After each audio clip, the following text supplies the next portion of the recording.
do that because you're a parent. You're not a friend, you're a parent. That's a very different type of relationship. You'll be a friend later, right? Because I'm a friend with my mom now. But at 15, she said, this is not a democracy. I'm not your friend, right? So she was right. Look at their profiles regularly and click on their friends' profile. More importantly, who are their friends? Click on those profiles. If you see other kids who are putting inappropriate content, pictures, bullying other kids, you need to start talking to your kids about that friend and why are they there. All right, so here's the 20-point checklist. And you guys can find this information online. It's out there, okay? But just quick 20-point checklist, and then you guys will have access to this information after I'm done, too. Know all the social media sites that your kids are a part of. That's a given. Have access to all the content pages that your child has created, right? Know all the username, passwords, and profiles that your child has created. Easier said than done, especially with a teenager, right? So we're going to talk a little bit about, in a minute, how to actually look at a teenager and how to follow their cyber footprint. Know all email accounts with usernames and passwords that your child has created. Again, easier said than done because they can go to Hotmail and create an email account in 2 seconds, right? And you'll never know about it. Right? But the ones that you do, you should be able to have access to it because if something happens, they come up missing, whatever, something happened at school, you should be able to see the kind of thread of email has been happening. Yes? If the child creates a Hotmail account from home, isn't there a way for Hotmail to know the IP that it was created from? Oh yeah, absolutely. So a detective would figure it out. Oh yeah, sure, absolutely. Any person who creates any account, you can go to the ISP and find out who created it and find out the IP address. Absolutely.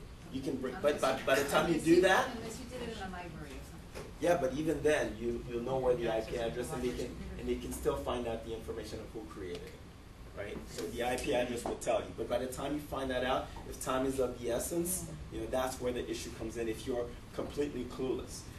Okay, create rules of engagement on social sites that are built on being accountable to you for their actions. So for example, if you tell your child, look, you're not allowed to befriend strangers. If somebody comes in and I don't know that person as an adult, another adult is trying to friend you, that should be a no-no, right? And if you do that and I find out about it, that's a strike, okay? Because you don't know who that person is. And if it's going to be an adult, I need to know who it is, right?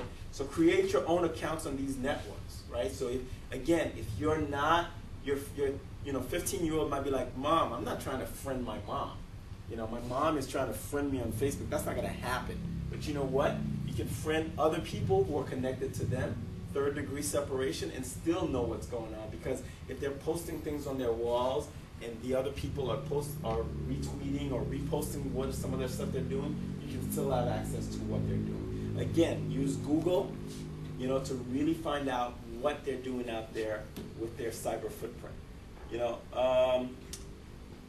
Establish trust, which is an understanding. Understand that trust may be breached. So again, like my mother snooped in my room, tell your child, look, if these are the rules of engagement. If you breach them, I'm going into your Facebook page.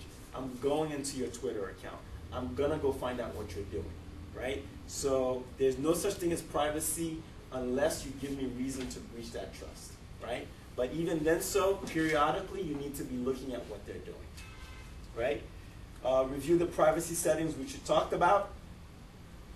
See who's following or friending your child and vice versa, right? So who's trying to be friends with your child? If it's a person who repeatedly keeps coming back and saying, I want to friend you or I want to friend your child, you need to figure out why. Especially if it's an adult, and especially if it's a stranger. No adult, unless it's a family member, should be any network that your child is part of. That's a given, but again, people don't even think about that. Explain the dark side of social networks to your child. There's nothing wrong with being scared straight. So share with them some of the stories that you're finding online of kids who are sexting or who are doing things on their social profile that is creating some serious problems for them. And I'm going to show you another video in a minute that shows that. Periodically evaluate the content they are sharing and consuming. Know what they're searching for, and we're going to talk a little bit about how you can do that. Don't forget or ignore texting and email. We're going to talk about that. And if you feel the need to establish time constraints for computer and phone usage, do it. So when they come home, after they eat, after they do their homework, they shouldn't be spending 10 to 15 hours online. Unless it's for homework, unless it's for, you know, something pretty specific, even if they're playing, you know, Xbox or, you know, whatever else they're playing, give them a time frame. Yes, they're growing up online, but it doesn't mean that they need to be controlled by it. We need to set the rules. As parents, we tend to make these things become their babysitter because it's easier for us, but also know the dangers of doing that when you don't pay attention to what's going on. Yes? How long do you think teenagers, ages 14 to 16, should be on social medias a night? What do you think? A night, you know, if a child, if after homework, after dinner, walk the dog, a little TV, how long do you think they should be on? You know what? My rule of thumb is probably, if it's a school night, probably no more than an hour or two, right? You have school, you did your homework, an hour or two should give you plenty of time to talk to your friends, do whatever it is you need to do, but then you need to cut it off. Set a time rule for them to do it. If it's on weekends, you might give them a little bit more leeway, but they shouldn't constantly be on it. They shouldn't be on it on their cell phone, on the computer, or on the desktop. Since they have their own room and they have a door, and you know, you can tell them to keep the door open, you can close the door, you know, you also have a life. How do you think it would be a good idea to tell them that they should put like a place in the house where that, you know, in the evening when it's over, put your phone there, put your laptop? Yes. Right. Yes. My daughter ran away from home after I did that. And her grandparents thought I was crazy. No, it's not crazy. I'll take one. Extorting you socially. Yeah, I'll take it one But she step further, definitely will. folks. You know, some people, some parents, and this is definitely a preference, but some parents are, you know, allow their children to have computers in their room, and they close the room. You don't know what's going on behind that closed door. Most parents that I talk to, I usually tell them the rule of thumb is the computer or the laptop needs to be in a public place.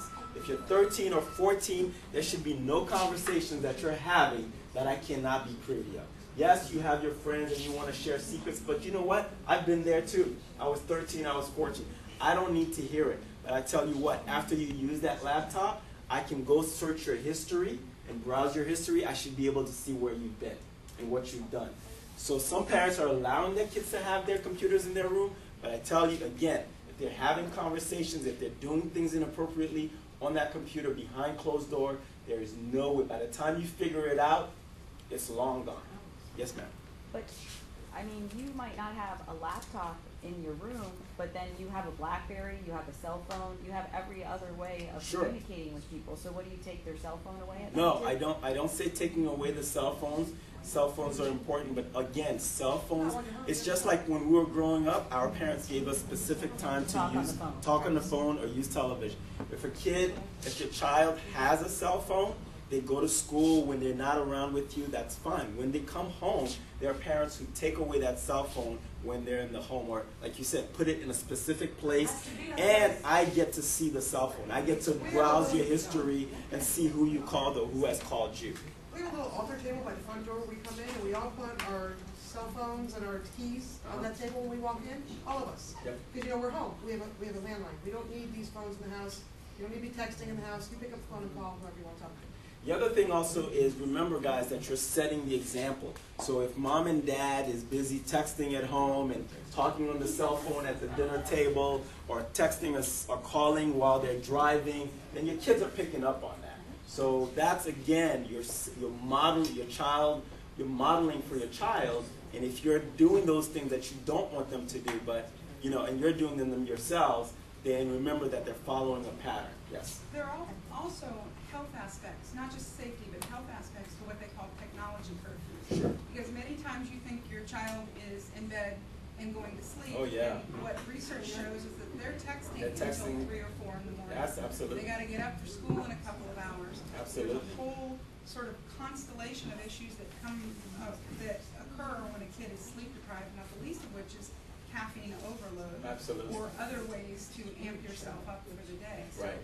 a whole, not just physical safety like predators and those types of things, But also mental but safety. health, emotional, mental Absolutely. wellness. Absolutely. The radiation from the phone. So let me